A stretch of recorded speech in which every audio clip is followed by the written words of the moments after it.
बघूयात सुसाट साठ घेऊयात बातम्यांचा वेगवान आढावा। ऊस उत्पादक शेतकऱ्यांना मागील वर्षीचे 400 रुपये हप्ता सरकारनं दिवाळीपूर्वी करण्याची मागणी राजू शेट्टी यांनी केली आहे। अन्यथा 15 नोव्हेंबरपर्यंत ऊस परिषदेच्या व्यासपीठावरचं आंदोलन करण्याचा इशारा राजू शेट्टी यांनी दिला। स्वाभिमानी शेतकरी संघटनेची आज कोल्हापूरमध्ये ऊस परिषद होते आणि शेतकरी नेते रविकांत तुपकर अनेक दिवसांपासून नाराज असल्याच्या चर्चा सुरू असतानाच यंदा सुद्धा तुपकरांनी ऊस परिषदेकडे पाठ फिरवल्याचं चित्र आहे। राज्य सरकारकडनं कांदा उत्पादकांसाठी 350 रुपये प्रति क्विंटल अनुदान जाहीर झालंय। 550 क्विंटल कोटींपैकी पहिल्या टप्प्यामध्ये 84 कोटींची रक्कम वितरित करण्यात येणार आहे। वर्धा जिल्ह्यामध्ये सततच्या पावसामुळे शेतकऱ्यांच्या खरीप हंगामामधील पिकांचं मोठ्या प्रमाणामध्ये नुकसान झालंय। नुकसानीचे पंचनामे झाले तरी सुद्धा नुकसान भरपाई मिळाली नसल्यानं शेतकरी संकटात आलाय। नुकसान भरपाई तत्काळ देण्याची मागणी शेतकऱ्यांनी केली आहे।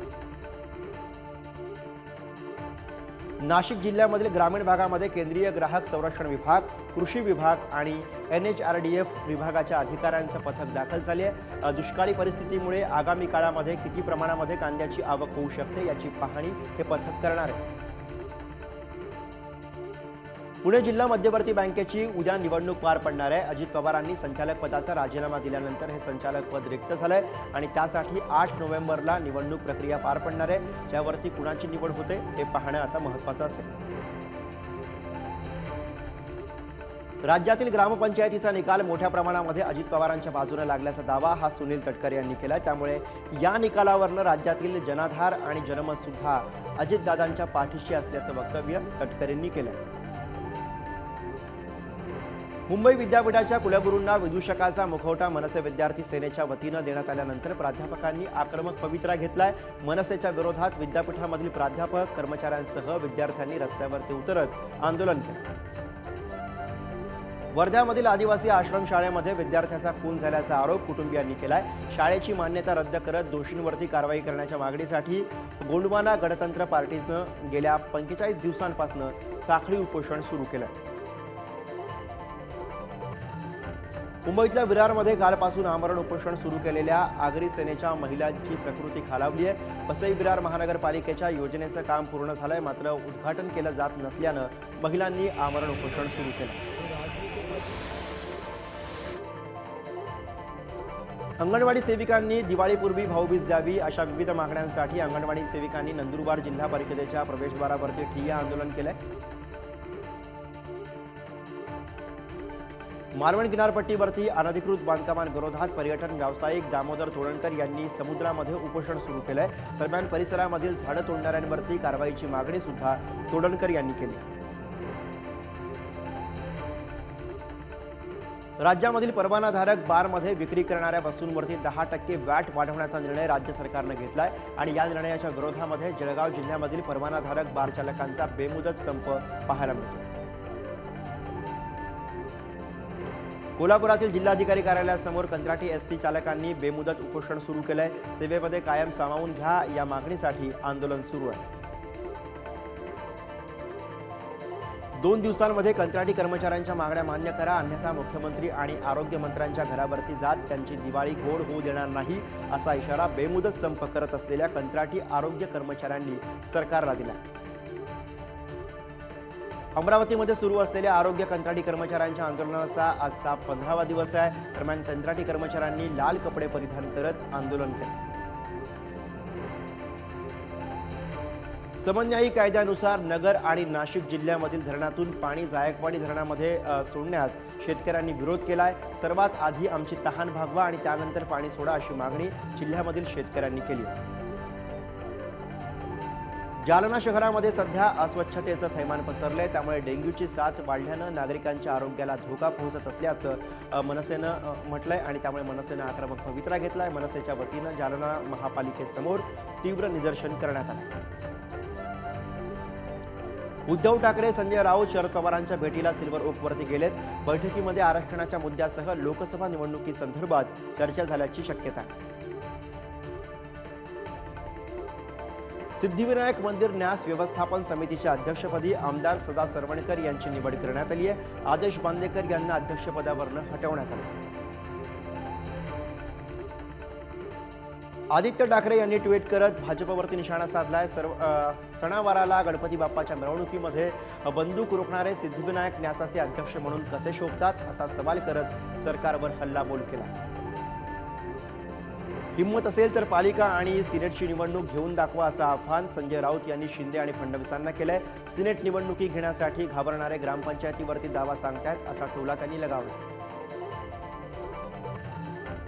उंबरातील शिवसेनेच्या मध्यवर्ती शाखेच्या भूमिपूजन सोहळा संपन्न झालाय। कल्याण जिल्हा प्रमुख गोपाळ यांच्या हस्ते भूमिपूजन करण्यात आले। पंतप्रधान नरेंद्र मोदींच्या 73व्या जन्मदिनानिमित्त राज्य सरकारकडून नमो 11 सूत्री कार्यक्रमाची घोषणा करण्यात आली आहे। मुख्यमंत्री शिंदे, उपमुख्यमंत्री फडणवीस, अजित पवारांच्या मार्गदर्शनाखाली उद्या 8 नोव्हेंबरपासून या उपक्रमाला सुरुवात होणार आहे। प्रधानमंत्री कृषी सिंचन योजना आणि बळीराजा जलसिंचन योजनेचा उपमुख्यमंत्री फडणवीस यांनी आढावा घेतला आणि यामध्ये कृषी सिंचन योजनेतील 27 प्रकल्पांचा आढावा घेण्यात आलाय। या योजनेमधील 11 प्रकल्प मार्च 2024 पर्यंत पूर्ण करण्याचे फडणवीसांनी निर्देश दिले। गडचिरोलीमध्ये सुरू असलेल्या आरोग्य कंत्राटी आंदोलनकर्त्यांची मंत्री धर्माराव बाबा यांनी भेट घेतली आहे।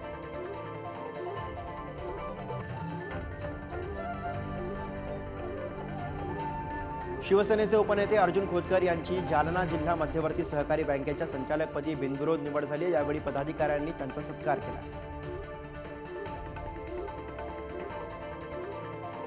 ड्रग्ज माफिया ललित पाटीलच्या पोलीस कोठडीमध्ये वाढ करण्यात आली आहे। ललित पाटीलसह शिवाजी शिंदे आणि रोहित चौधरी या दोघांना 7 दिवसांची पोलीस कोठडी सुनावण्यात आली।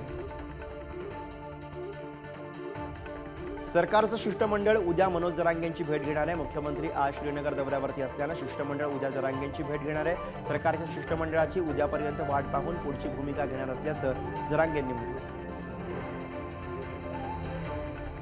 मराठ्यांना आरक्षण मिळू नये म्हणून ताकदीने प्रयत्न सुरू असल्याचा आरोप मनोज जरांगेंनी केलाय। आरक्षण न देण्यासाठी 2-3 ओबीसी नेते प्रयत्न करत असल्याचं जरांगेंनी म्हटलं।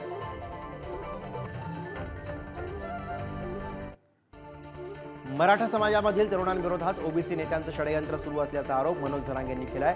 मराठा नेत्यांनी ओबीसी नेत्यांचा डाव हाणून पाडावा असं आवाहन त्यांनी केलं।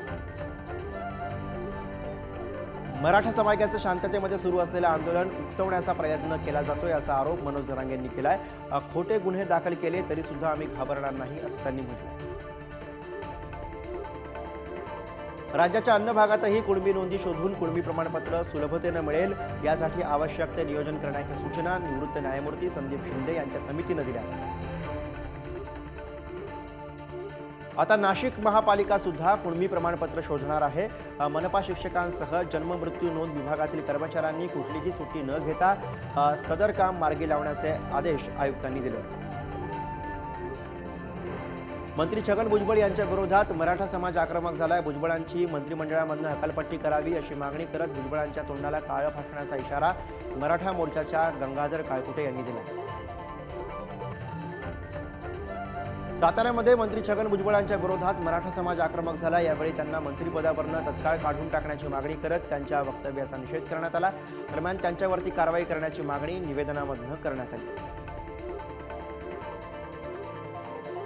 राज्यामध्ये सध्या आरक्षणाच्या मुद्द्यावरती 2 समाजांमध्ये वाद लावण्याचा प्रयत्न सुरू असल्याचा आरोप जितेंद्र आव्हाडांनी केलाय।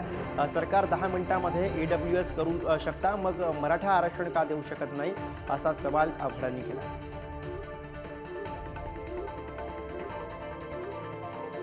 चंद्रपूरच्या बल्लारपूरमध्ये आर्थिक व्यवहारामधनं 2 महिलांमध्ये वाद सुरू होता। हा वाद सोडवण्यासाठी गेलेल्या एका तरुणाची हत्या करण्यात आली आहे, तर अन्य एक युवक गंभीर जखमी झाला। भंडाऱ्याच्या रघुवीर स्वीट भंडार इथं 24 कॅरेट सोनेरी वर्कनं सजवलेली मिठाई ग्राहकांचं आकर्षण बनली आहे। 11,000 रुपये किलोनं ही मिठाई विकली जाते।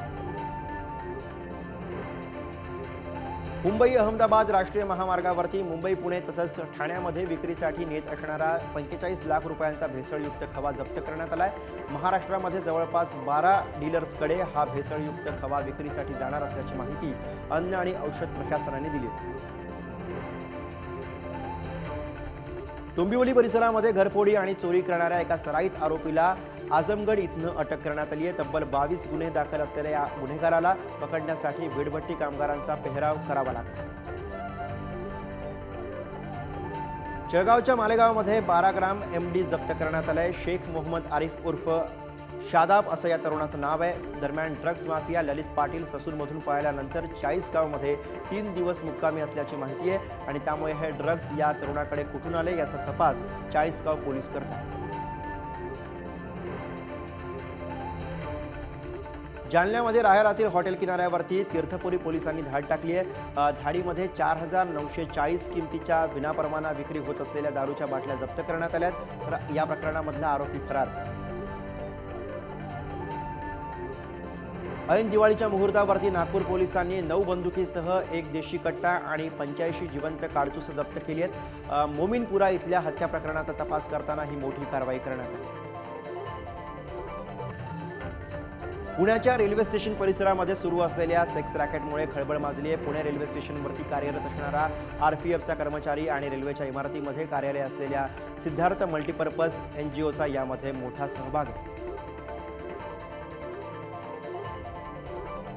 पुण्यामध्ये सुरू असलेलं सेक्स रॅकेट प्रकरण समोर आल्यानंतर मनसे नेते वसंत मोरे आक्रमक झाले। त्यांनी आपल्या कार्यकर्त्यांसह NGOच्या कार्यालयाची तोडफोड केली।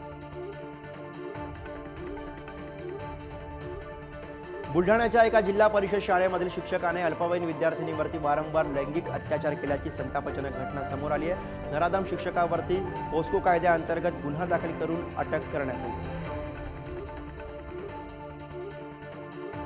पुण्याच्या आंबेगाव तालुक्यामधील निरगुडसर इथल्या एका व्यावसायिकाची पाळीव हल्ल्यामध्ये उघडकीस आली आहे। यामध्ये राजस्थानी गायी व्यावसायिकांच्या 16 गायी, 4 कालवडी अशा एकूण 20 गायी मृत्युमुखी पडल्या। गोंदियाच्या नवेगाव नागझिरा व्याघ्र प्रकल्पामध्ये पर्यटकांना वाघाचं दर्शन झालंय। जंगल सफारी करत असताना पर्यटकांना वाघाचं दर्शन झाल्यानं पर्यटकांमध्ये उत्साह संचार। अहमदनगर जिल्ह्यामधील कोल्हार गावामध्ये एका बिबट्याचा मृत्यू झाल्याची घटना उघडकीस आली आहे। संगमनेर महामार्गालगत 5 वर्ष वयाच्या या बिबट्याचा वाहनाच्या धडकेमध्ये मृत्यू झाल्याचा अंदाज वन विभागाने वर्तवला। रत्नागिरी MIDC मध्ये 5 ते 6 फिश मिलचं पाणी नाल्यामध्ये सोडल्यानं गावातील विहिरीचं पाणी हे दूषित होत आहे। याकडे प्रदूषण नियंत्रण मंडळाने लक्ष द्यावं अशी संतप्त प्रतिक्रिया ग्रामस्थांनी दिली। दिवाळीच्या सुट्ट्या लागल्यानं मुलांनी नेहमी गजबजलेल्या शाळा मात्र आता ओस पडू लागल्यात। मुलांना घरी नेण्यासाठी पालकांनी शाळेमध्ये गर्दी केली। महाउत्पादक संघटनेमार्फत महाड वसाहतीमधील सर्व कंपन्यांच्या सुरक्षाविषयक धोरणांची काटेकोर अंमलबजावणी करण्याचे उचललेले पाऊल यापुढेही सुरू राहील अशी ग्वाही महाड उत्पादक संघटनेचे अध्यक्ष संभाजी पठारे यांनी दिली। दिवाळी आली की केरसुणी बनवण्याचा व्यवसाय सुरू होतो, मात्र याच केरसुणीच्या किमतीला भाव नाहीये आणि विक्रीतून गरजा पूर्ण होतील इतकाही आर्थिक लाभ होत नसल्याचं कारागिरांनी म्हटलंय। खेड तालुक्यामधील सह्याद्री स्कूलच्या नैसर्गिक शेतीमध्ये 88 वाणांचं संवर्धन केलं जात आहे। पुणे जिल्ह्यामधील खेड, भोर, मावळ हे तांदळाचे आगार म्हणून ओळखले जातात। यवतमाळमध्ये जिल्हा परिषदेच्या शिक्षण विभागाच्या माध्यमातून विद्यार्थ्यांचा सर्वांगीण विकास व्हावा यासाठी महादीप परीक्षा घेण्यात आली आहे आणि यामध्ये हजारो विद्यार्थ्यांनी परीक्षा दिली आहे। दिवाळीपूर्वीच मुंबईची हवा बिघडली आहे। अतिसूक्ष्म धुलीकणांचं प्रमाण हे अनेक पटींनी वाढलंय। श्वसनाचा त्रास टाळण्यासाठी रुमाल आणि स्कार्फ उपयोगाचा नसून N95 मास्क वापरण्याच्या सूचना या आरोग्य विभागाने केल्या। प्रदूषणामुळे फुफ्फुसाच्या कर्करोगाने ग्रस्त रुग्णसंख्येमध्ये वाढ होत असल्याचं निरीक्षण डॉक्टरांनी नोंदवलंय।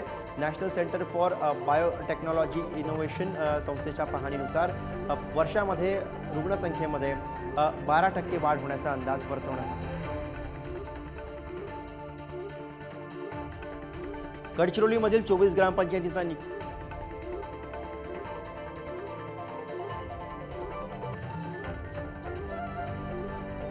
बिग बॉस विजेता एल्विश यादवला नोएडा पोलिसांनी हजर राहण्याची नोटीस बजावली आहे। सापाच्या विषाच्या अवैध व्यापारासंबंधी पोलिसांसमोर हजर राहण्याची नोटीस बजावण्यात आली। भाई स्लोमो बन रही है गढ़ में गडचिरोलीमधील 24 ग्रामपंचायतींचे निकाल हाती आले आहेत आणि यामध्ये पालकमंत्री राहिलेले शिंदे यांच्या वाट्याला एकही जागा आलेली नाहीये. अजित पवार गटाकडे 9, काँग्रेसला 6, भाजपला 3, शरद पवार गटाची एका ग्रामपंचायतींवरती सत्ता आहे.